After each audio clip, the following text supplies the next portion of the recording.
Atos 9, de 36 a 43, assim nos diz a palavra de Deus. Havia em Jope uma discípula por nome Tabita, nome este traduzido quer dizer Dorcas.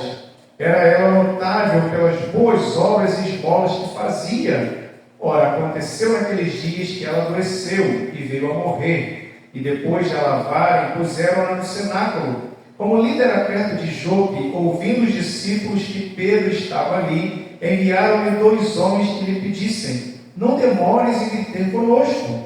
Pedro atendeu e foi com eles. Tendo chegado, conduziram-no para o cenáculo, e todas as viúvas o cercaram, chorando e mostrando-lhe túnicas e vestidos que Dorcas fizera enquanto estava com elas.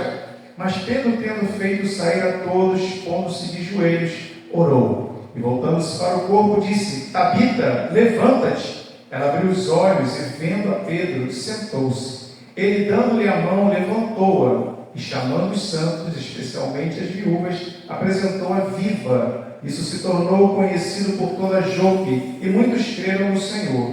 Pedro ficou em Jope muitos dias em casa de um curtidor chamado Simão. Pai, obrigado pela sua palavra, que é viva e eficaz e que nunca volta vazia. Eu te peço, Senhor, que o Senhor esteja trazendo iluminação espiritual enquanto essa palavra é exposta. E que o Senhor mexa conosco, mexa com o nosso coração, quebrante a nossa vida, fortaleça a igreja, a terceira igreja presbiteriana aqui em Salinas, a sua liderança, amplie cada dia mais a sua visão espiritual e missionária e dê recursos aos teus céus para que eles invistam no seu reino. Que o Senhor me capacite aqui para transmitir as verdades da sua palavra em nome de Jesus. Amém. Pela manhã a gente pôde falar um pouco a respeito da obra missionária e falar sobre o trabalho que temos desenvolvido ali na Amazônia, entre povos indígenas não alcançados.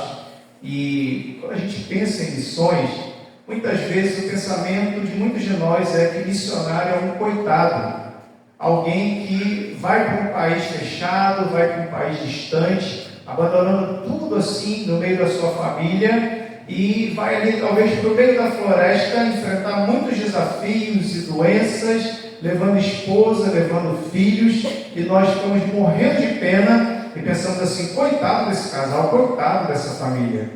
Outras pessoas pensam que missionário é um super-homem, alguém que atingiu um nível de espiritualidade acima do nosso, como se tivesse ali uma proteção infalível anti-pecado, estivesse imune a tentações, e é um herói abnegado, que abre mão de todas as coisas, está disposto até mesmo a morrer para poder pregar o Evangelho.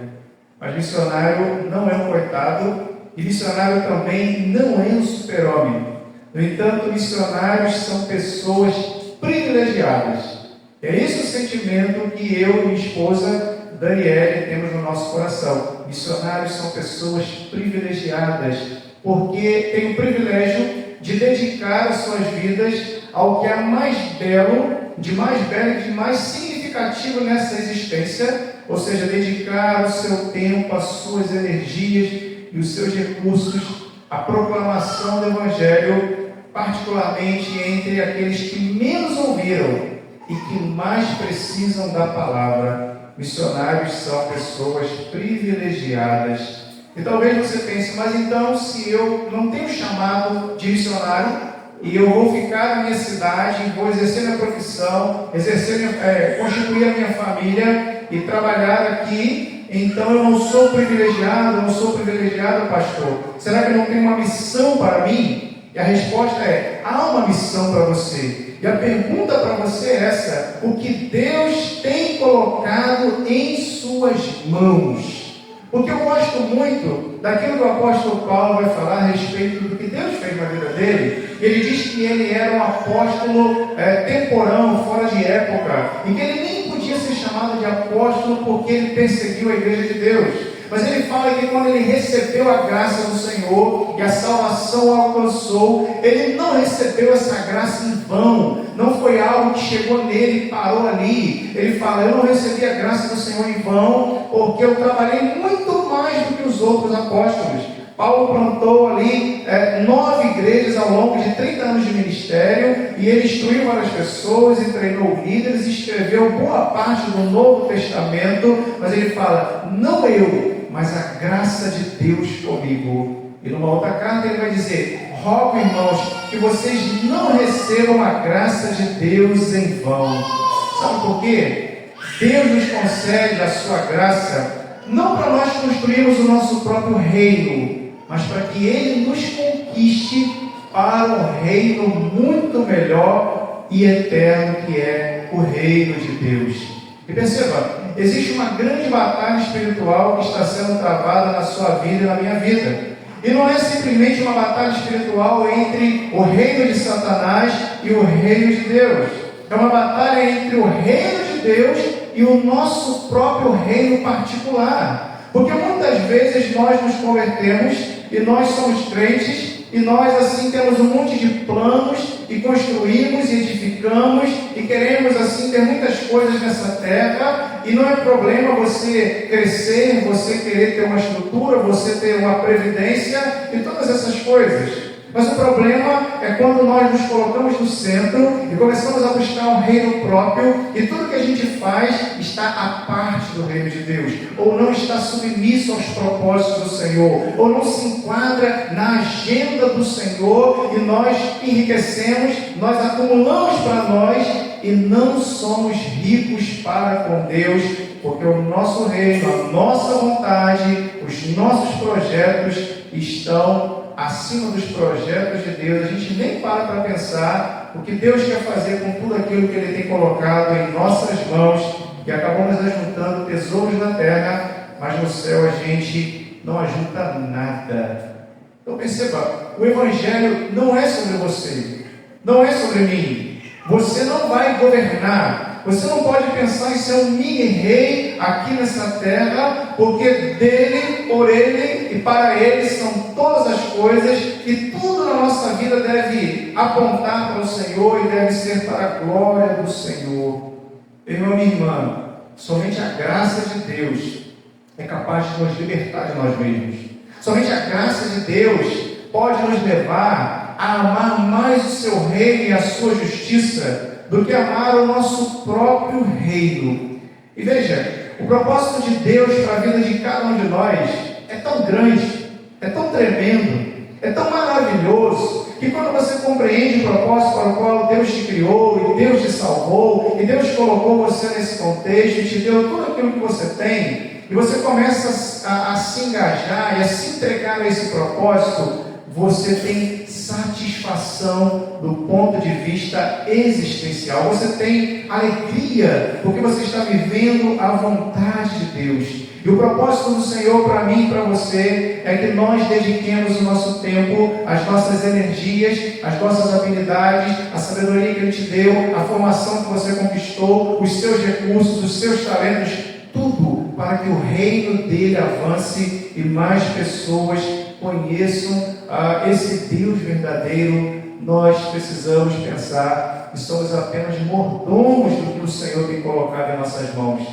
porque quando nós morremos nós não levaremos nada. E perceba, Dorcas é alguém que entendeu essa verdade e que viveu dessa maneira, porque ela simplesmente foi seguindo em frente, fazendo o melhor que ela podia para a glória de Deus, com aquilo que Deus tinha colocado em suas mãos. E o texto diz que ela era uma discípula que morava em Jope. E discípulo aqui é alguém que passou pela experiência de conversão. Uma mulher que ouviu o Evangelho e foi levada a crer no amor de Deus que está em Cristo Jesus. Mas o que destaca essa mulher é que ela conseguia transformar a experiência de ter conhecido a Deus e conhecido o seu Evangelho em consequências práticas, porque ela transbordava em boas obras.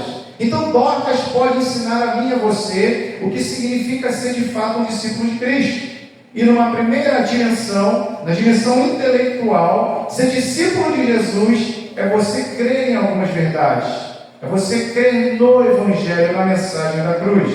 mas no sentido, numa dimensão prática. Ser discípulo de Jesus é você ter seu comportamento regulado pela sua crença. E Dorcas era uma verdadeira discípula de Jesus, porque ela vivia o seu cristianismo em tudo que ela dizia e em tudo que ela praticava. E veja, aqui ela é colocada como alguém notável, alguém que se destacava pelo volume, pela quantidade de boas obras que ela praticava. Não eram obras esporádicas, ela não oferecia uma cesta de Natal para algumas pessoas uma vez por ano, mas era algo que fazia parte do seu cotidiano, alguém que foi abençoado com alguns bens, alguns recursos, e assim usava isso para vestir aquelas viúvas e abençoar aquelas mulheres pobres. Dorcas era uma verdadeira discípula de Jesus, porque ela vivia o seu cristianismo em tudo que ela dizia e que ela praticava. E o que seria uma boa obra? A gente pouco pensa sobre isso, né? Nossa teologia é maravilhosa, teologia reformada, nós pensamos, né, na questão da salvação, e a salvação é somente pela graça, é somente pela fé naquilo que Jesus fez, não é por obras. Mas isso não significa que a gente não precisa ter obras. E o que seria boa obra? Boa obra é você fazer o bem para a glória de Deus. É tudo aquilo que você faz e que pode aliviar a carga humana. É você fazer a diferença na vida de pessoas que sofrem. E quando nós temos obras e boas obras e obras de justiça e frutos de justiça, essas coisas são consequência da nossa salvação. A causa é a morte de Jesus, a nossa salvação, mas a consequência são essas obras. E perceba, o próprio texto de Efésios 2, onde Paulo vai falar que a salvação não vem de obras para que ninguém venha se orgulhar. No versículo 10 ele diz: porque somos feitura de Cristo, feitura dele, criados em Cristo Jesus para as boas obras. Nós fomos criados, feitos um povo para boas obras, obras que ele preparou de antemão para que nós andássemos nelas. E andar aqui é estilo de vida, é algo natural na vida do cristão. E se você ler a carta de Paulo a Tito, um dos temas importantes e principais ali é a respeito de boas obras. Ele diz no capítulo 2, versículo 7, Tito, torna-te modelo, torna-te padrão de boas obras. Depois no capítulo 3, versículo 1, que os nossos estejam prontos para toda boa obra. Depois no versículo 8, no capítulo 3, que eles sejam solícitos na prática de boas obras. No versículo 14, que eles aprendam a distinguir-se, nas boas obras em favor dos necessitados, a fim de não se tornarem infrutíferos. Perceba, meu irmão, tudo aquilo que Deus te dá envolve isso aí: seu tempo, suas energias, seus recursos, seus talentos, as coisas mais simples que você sabe fazer. Tudo isso pode ser revertido em boas obras, em obras que glorifiquem a Deus e abençoem as pessoas. Em Dorcas nós percebemos aquilo que João diz: ela não amava de língua e de palavra apenas, mas de fato e em verdade.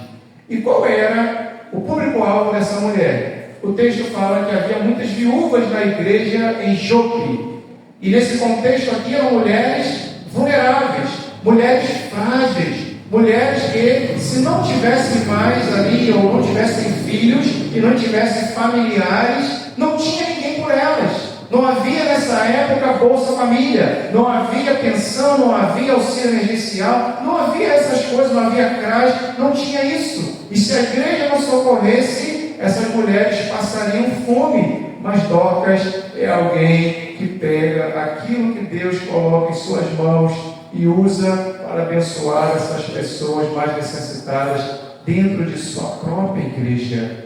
E nós aprendemos isso. Deus usa os dons que as pessoas têm. Porque às vezes a pessoa fala assim: eu não vou me descobrir, eu não sei qual é o meu chamado, eu não faço nada na igreja porque eu não sei cantar, eu não sei pregar, eu não vou ser diácono, presbítero ou líder da SAF, então não tem nada para eu fazer. Mas tem tanta coisa que Deus te deu, te ensinou, e que Ele pode usar dentro da igreja e fora da igreja, no seu dia a dia. E eu me lembro de uma senhora da minha cidade, no Rio de Janeiro, chamada Dona Neuza, que faz bolo de pote. Ela já tem 80 anos, e com o lucro daqueles bolos, ela distribui entre missionários e ora por eles. E eu fiquei maravilhado. Uma senhora, já de 80 anos, continua frutificando com aquilo que ela sabe fazer, e ela está investindo no reino do Senhor, e Deus deseja que nós também façamos o mesmo. Só que o texto mostra também que acontece uma tragédia aqui. Essa discípula servidora, frutífera, cheia de boas obras, adoece e morre. Então você vê aqui pranto, lamento, tristeza. Talvez a gente pode imaginar aqui a cena, aquele monte de viúvas chorando, desconsoladas, tristes, assim, sem saber o que fazer, porque a sua amiga que vivera com elas, que consolava a vida delas, que lhes fazia vestidos e que era uma bênção na vida delas, agora está morta. Então não bastasse a perda dos seus maridos, não bastasse o peso e a dor da viuvez, as suas necessidades materiais, sem saber o que o futuro reserva para as suas vidas, essas mulheres recebem um duro golpe, mais um duro golpe, porque mais uma vez a morte lhes rouba alguém que elas amavam. As viúvas já enlutadas recebem da vida mais uma paulada. Por que Dorcas, Senhor? Porque o Senhor foi recolher justamente Dorcas. A gente não pode tentar entender os caminhos do Senhor. Não tente entender a providência de Deus. Porque aprove ao Senhor permitir que essa mulher adoecesse, caísse de cama e morresse, e assim causando uma grande dor e tristeza numa igreja recém-plantada, onde havia várias pessoas pobres que precisavam das obras de misericórdia dessa tal Dorcas. Não tente entender a providência do Senhor. Mas os discípulos então sabem aqui que Pedro está na cidade de Lida, cidade vizinha, e que ele havia sido usado para restaurar a saúde de Enéas, o paralítico. Logo mandam chamar a Pedro. E talvez, provavelmente isso, eles não estão pensando em que Pedro faça um funeral. Eles creem que Deus pode ressuscitar essa mulher e chamam Pedro depressa. E ele vai com esses homens, 3 horas de caminhada. E quando ele chega ali no cenáculo, no local onde Dorcas está sendo velada, a multidão de viúvas começa a cercá-lo e a mostrar os seus vestidos e túnicas que Dorcas fazia para elas, como se dizendo assim: olha, porque Deus ceifou essa árvore frutífera. Por que isso aconteceu? Veja o que essa perda representou para as nossas vidas, representou para a nossa igreja. E Pedro agora tem o fruto palpável do ministério dessa mulher diante de si. Mas ele imediatamente manda todo mundo sair. Ele não vai realizar ali nenhum espetáculo. E Pedro sabe que ele é apenas um vaso de barro, porque ele não pode fazer nada por iniciativa própria. Ele precisa da direção e do poder de Jesus. E ele simplesmente se ajoelha à beira da cama, e ele começa a orar e buscar o poder de Deus. Então o que a gente pensa com isso aqui é que às vezes nós pensamos muito no que nós podemos fazer e muito pouco naquilo que Cristo pode realizar através de nós. Pensamos muito no que nós podemos fazer, e às vezes a gente olha e fala assim: mas eu sou tão pequeno, sou tão incapaz, eu não tenho condições. E a gente olha demais para nós, para as nossas limitações, e nós não pensamos, ou pensamos pouco no que Cristo pode fazer através das nossas vidas, porque é Ele quem faz. A obra depende dEle, o poder vem dEle, os dons vêm dEle, a graça para fazer a obra vem dEle. E sabe, irmãos, se a gente ficar olhando, eu e minha esposa, para nós mesmos, a gente não teria ido para a Amazônia, porque ela tem os seus problemas de saúde. Às vezes ela trava a coluna, ela tem problemas de enxaqueca muitas vezes. Eu tenho uma dificuldade grande para dormir, mesmo numa cama confortável, e ali ficar dormindo em rede 45 dias, lá no meio do mato, uma viagem longa, muito calor. E perceba, se eu olhar para isso e pensar: eu não vou dar conta, é difícil demais, eu vou parar no meio do caminho. Mas pensar: Jesus vai estar com a gente, eu não estou levando Jesus, Jesus está me levando com a verdade dele para que eu possa transmitir essas verdades para aquelas pessoas, a fim de que elas sejam libertas e transformadas. Então eu preciso parar e pensar o que Jesus pode fazer através da minha vida, da vida da minha esposa, da equipe com a qual a gente trabalha, e assim nos lançarmos numa total dependência dele e dizer: Senhor, é contigo. Eu não tenho tanta saúde, eu não tenho tanta habilidade, talvez eu não consiga aprender rápido essa língua que é importante aprender para comunicar o Evangelho, mas eu estou aqui, Senhor. Quem capacita é o Senhor, quem faz é o Senhor. E Pedro, então, após orar, se levanta e dá uma ordem para aquele povo: Tabita, levanta-te.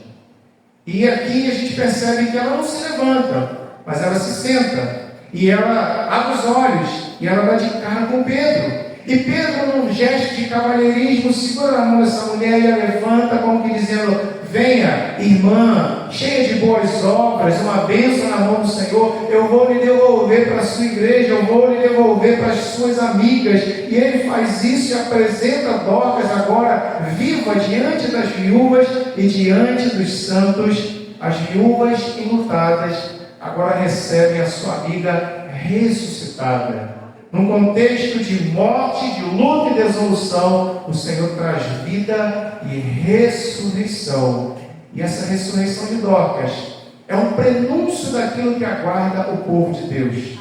É claro que Dorcas voltou a morrer, mas Pedro não faz questão, aqui no caso Lucas, que está narrando esse texto, ele não faz questão de explicar a ressurreição. Mas ele quer nos colocar em contato com essa esperança, com essa realidade de que Jesus ressuscitou, vencendo a morte. Ele é a primícia dos que dormem, ele puxa a fila e nós vamos logo atrás. E naquele grande dia, quando tocarem as trombetas, os mortos em Cristo serão ressuscitados com seu corpo incorruptível. Amém. Nunca mais irão morrer. E quem estiver vivo vai ter o seu corpo transformado. Então a ressurreição de Dorcas traz essa mensagem, traz essa perspectiva para nós.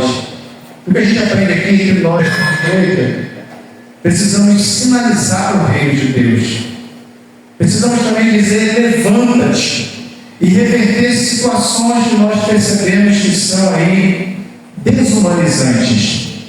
Você percebe aí no versículo 42, que depois de tudo que acontece, de tudo que Dorcas realiza aí na obra de Deus, e agora Deus ressuscita essa mulher, muitas pessoas creem no Senhor. E essa é uma verdade. O povo crê quando vê o que o Evangelho em ação pode fazer. E perceba, existe uma diferença entre ação social e evangelismo. É claro que você ajudar o necessitado, você dar cesta básica, você fazer um sopão, você fazer obras de caridade, não é a mesma coisa que pregar o Evangelho.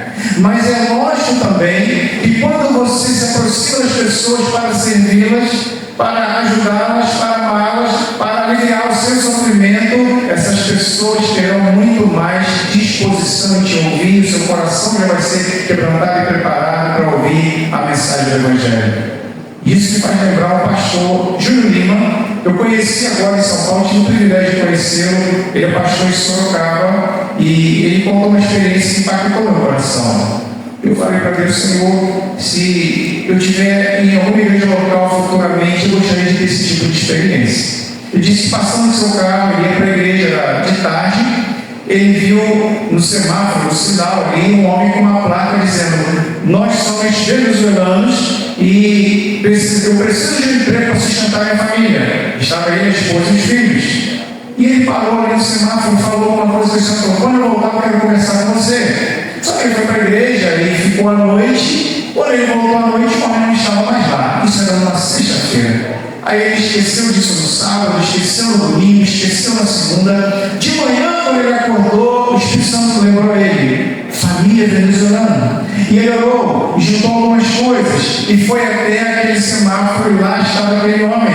Ele disse: quem são vocês? E conversou, e ele falou assim: olha, a gente veio da Venezuela, a gente mora num lugarzinho que a gente alugou, você não quer ir lá conhecer. Ele disse assim: não era uma casinha, era um buraco. Eles não tinham geladeira, fogão, não tinham nada, dormir, colchão no chão, e estavam ali com algum dinheirinho que tinham conseguido trazer, pagando ali uma mixaria de aluguel. E esse homem agora, cheio do Espírito Santo e de ousadia, diz assim: olha, você não vai mais pedir dinheiro do semáforo, nem procurar emprego.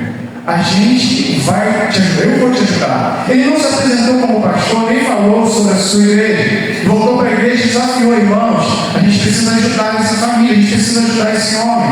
E logo algum irmão disponibilizou uma casa que ele podia morar de graça. O próprio pastor, com alguns irmãos, reformaram e pintaram, arrumaram um emprego para esse homem. Depois ele já conseguia pagar o aluguel com o seu próprio dinheiro, e as coisas foram melhorando para eles. E de repente esse homem se converte, seus filhos ali também são batizados, a esposa dele, que na Venezuela já tinha tido uma experiência com Jesus, conta e diz: olha, pastor, quando a gente saiu da Venezuela, nós fomos primeiro para o Chile, e andando pelas ruas eu achei uma nota chutei uma nota de R$5, estava escrito Brasil, e Deus falou no meu coração: vai para o Brasil.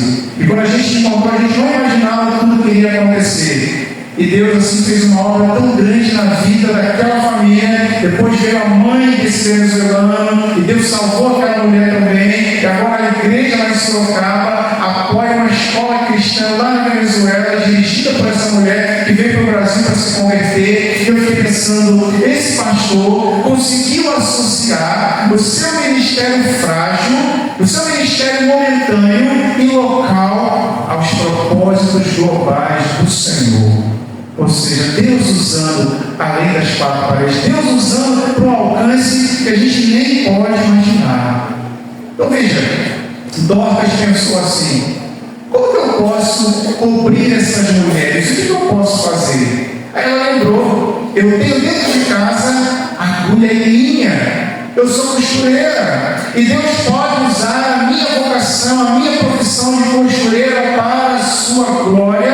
E assim eu quero te dizer: Deus quer usar quem você é, Deus quer usar o que você tem nas suas mãos, Deus quer usar as suas habilidades, o seu conhecimento, a sua experiência de vida e tudo aquilo que Ele coloca nas suas mãos. E pela manhã a gente ouviu uma palavra muito abençoada, a palavra pastoral do reverendo Adão, e várias coisas ele destacou: compromisso com a igreja, compromisso com a oração, compromisso com a palavra de Deus.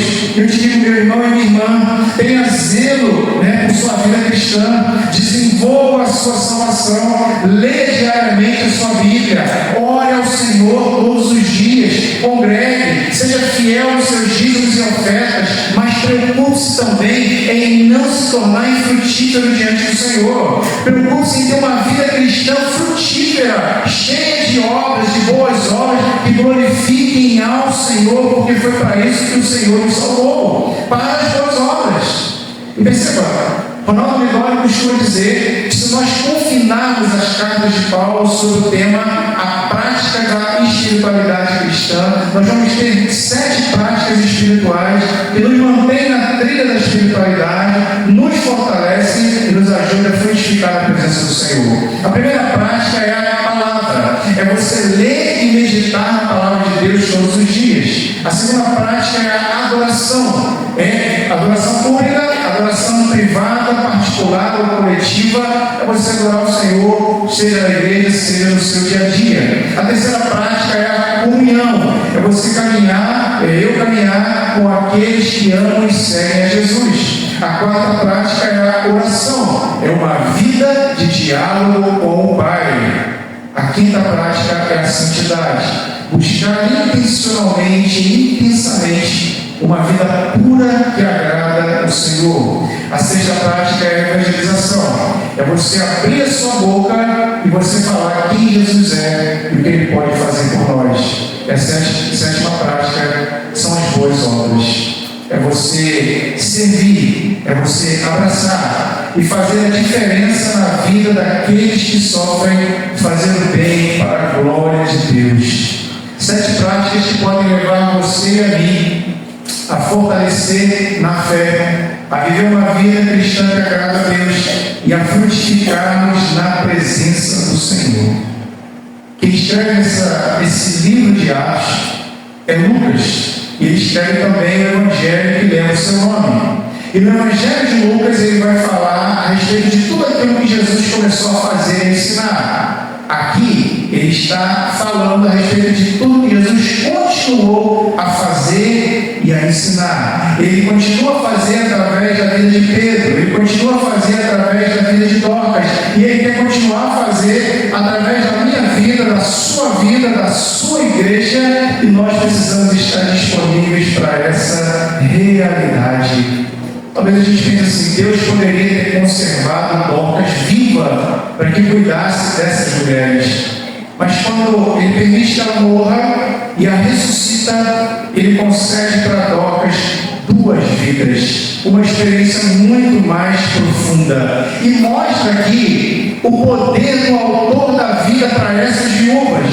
Como se ele dissesse, olha, a morte roubou-lhes o marido terreno, mas vocês servem ao autor da vida, o noivo celestial, a quem vocês pertencem, aquele que ressuscitou, venceu a morte, e um dia vocês também a vencerão. E quando nós pensamos em obras, pensamos em doação, pensamos em desprendimento, não tem exemplo maior do que o exemplo do nosso Senhor Jesus. Porque em 2 Coríntios 8:9 nós lemos, porque conheceis a graça de nosso Senhor Jesus Cristo, que sendo rico se fez pobre por amor de nós, para que por meio da sua pobreza nós pudéssemos enriquecer. E Jesus então deixa as glórias excelsas dos céus para habitar entre os seres humanos caídos e pecadores como nós. Ele se faz carne, habita em nosso meio. Ele não dedica uma parte do seu tempo, mas ele deixa a eternidade e entra no nosso tempo para nos resgatarmos do pecado, para nos reconciliar com o Pai. E muito mais do que para cobrir viúvas, Ele cobre a nossa nudez espiritual com a sua justiça graciosa. Sendo o Senhor, Ele se faz servo. E Ele diz, eu não vim para ser servido, mas para servir e dar a minha vida em resgate de muitos. E perceba, o que Jesus nos dá é muito mais do que recursos ou riquezas materiais.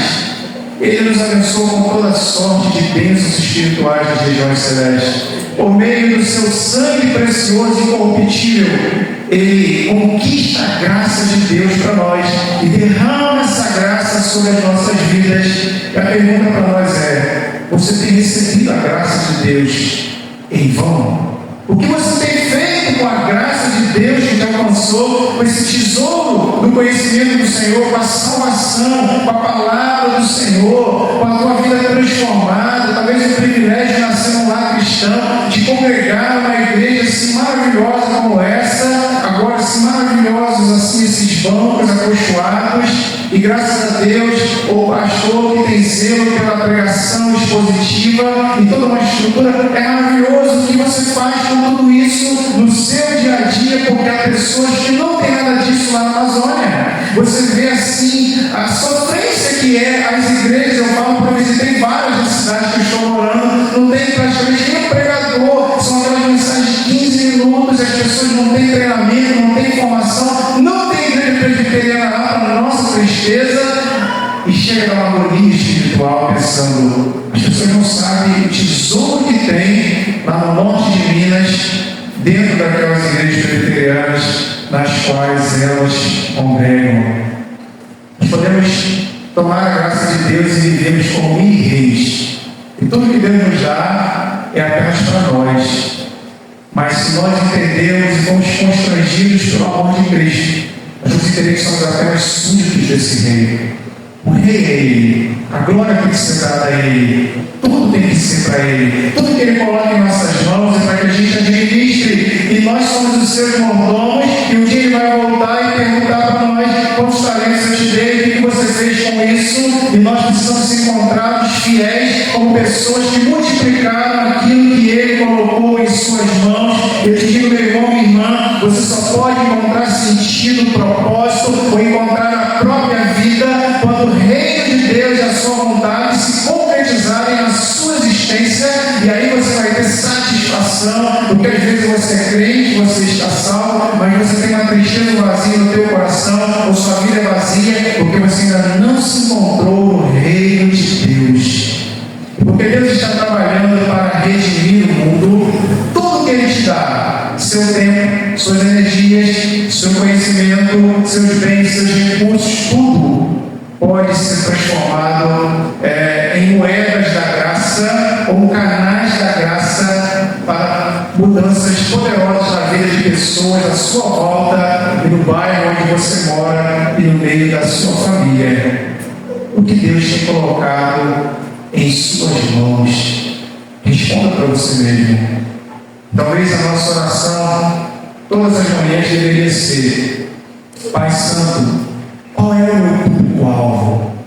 Quem a sua providência está colocando no meu caminho? Quem o Senhor deseja abraçar e o Senhor deseja abençoar através de mim, através de tudo que o Senhor tem me concedido? O que o Senhor tem colocado em minhas mãos e como que eu posso, Senhor, tornar a minha vida mais relevante para os seus propósitos nesse dia, nessa semana, nesse ano de 2025? E a nossa oração também tem que passar por isso. Ajuda-me, Senhor, a viver como um súdito do seu reino, a consagrar tudo que eu tenho, tudo que eu sou, e se achar trabalhando em prol do progresso do seu evangelho e do seu conhecimento e do crescimento da igreja e do reino de Deus aqui em Salinas e região, não simplesmente o meu ministério ou a igreja A, B ou C, primeiro, segundo, terceiro, mas o reino de Deus. Quando a gente pensa em reino de Deus, as nossas perspectivas